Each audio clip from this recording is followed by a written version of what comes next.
ఒక్క నిమిషం అని చెప్పి బయటికెళ్ళి నిలబడ్డావేంటే?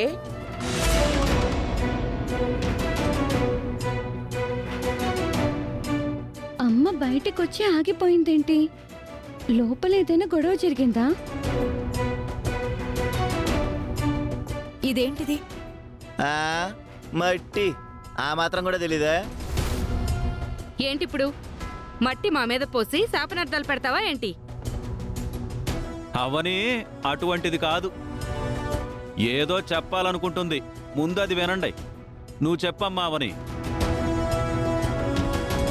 చిన్నోడైనా పెద్దోడైనా, లేనోడైనా ఉన్నోడైనా, మంచోడైనా చెడ్డోడైనా, ఎవ్వరైనా సరే ఇందులోంచే పుట్టాం.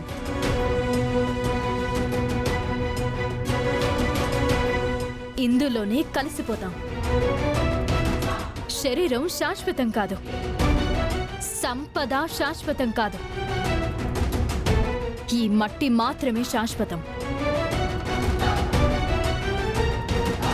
ఈ పల్లెటూరికి నేను ఎన్నో జాతరలకు, ఎన్నో ఏరువాకలకు, పండుగలకు వచ్చాను. ప్రసాదాలు తయారు చేశాను.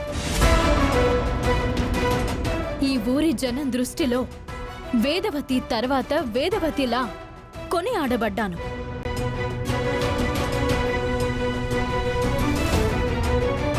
అటువంటిది ఈరోజు ఇదే నేల మీద నా తాళిబంధం నా నుంచి దూరం అయిపోదని నాకు నమ్మకం ఉంది.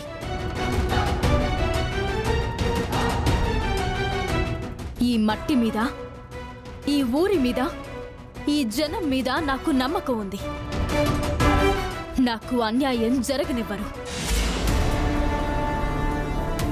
ఈ ఊరిలో ఎన్నో సమస్యలకు నేను పరిష్కారం చూపించాను కాబట్టి నా బ్రతుకు సమస్యల్లో చిక్కుకోదని నా విశ్వాసం. ఈ మట్టి సాక్షిగా చెప్తున్నాను, బావా నావాడు, నావాడు, నావాడు, నావాడు, ఎప్పటికీ నావాడు. కోడలి స్థానం నాదే, ఎప్పటికీ నాదే, ఎప్పటికీ నాదే. ఏ విషయంలోనూ నేను ఓడిపోను.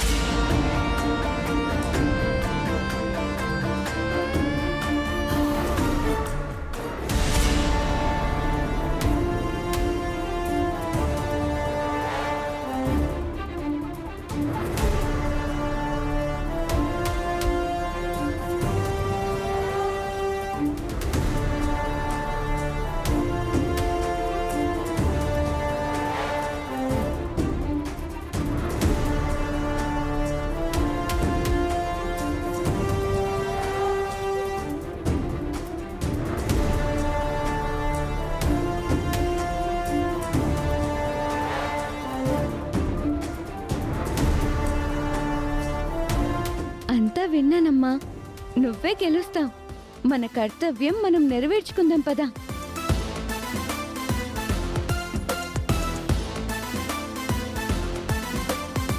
అవని శపథం ఎలా ఉందో చూసారా?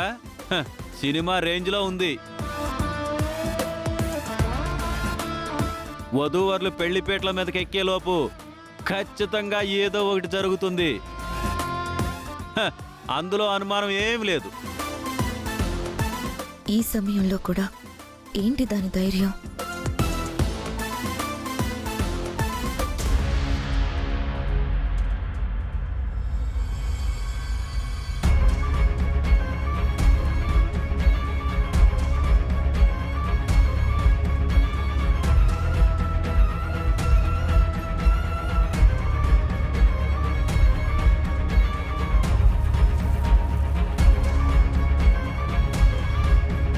సామి,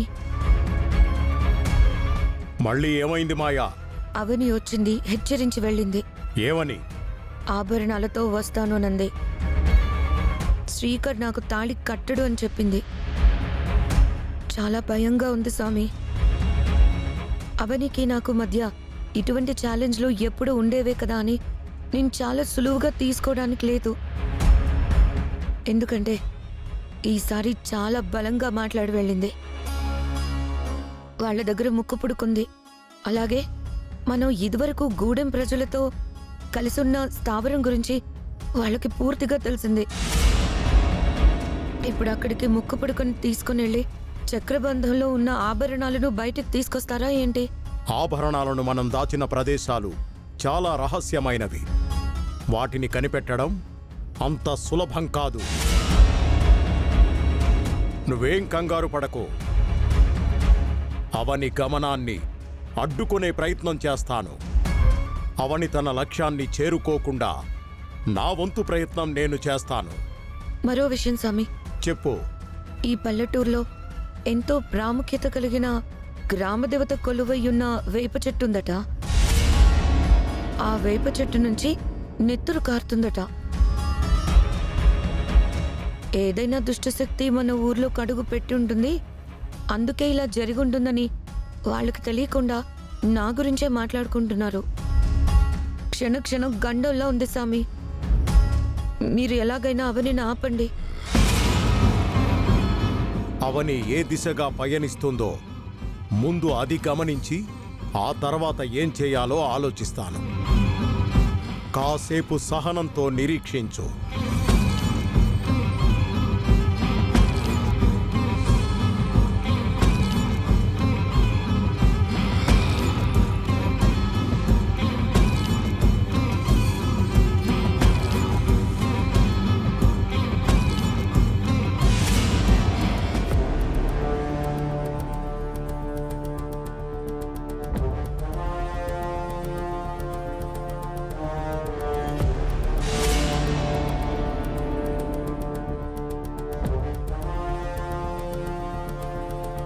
ఏమైంది స్వామి?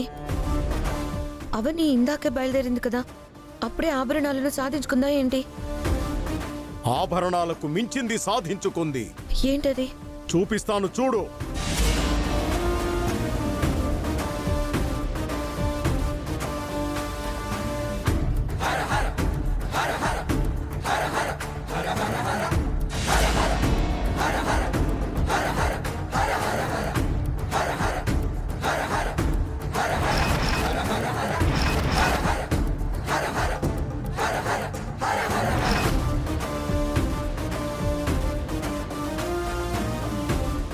అక్షయ? అవును, అక్షయ. ఇందాక తను ఒంటరిగా వచ్చింది. తన తోకలా ఎప్పుడూ అర్చన ఉండేది. ఇందాక అర్చన రాలేదేంటని నాకు అనుమానం వచ్చింది కూడా. అర్చనను అక్షయగా మార్చుకుంది. తన కూతుర్ని ఇందాక అందరి ముందు ఎందుకు చూపించలేదు? కారణం ఏమై ఉంటుంది? ఏదో పథకం ప్రకారమే ఇదంతా జరుగుతుంది. కూతురితో కలిసి ఆభరణాల గాలింపు కోసం బయలుదేరి వెళ్తోంది. సాధించుకుంటుందా? నువ్వేం కంగారు పడకు.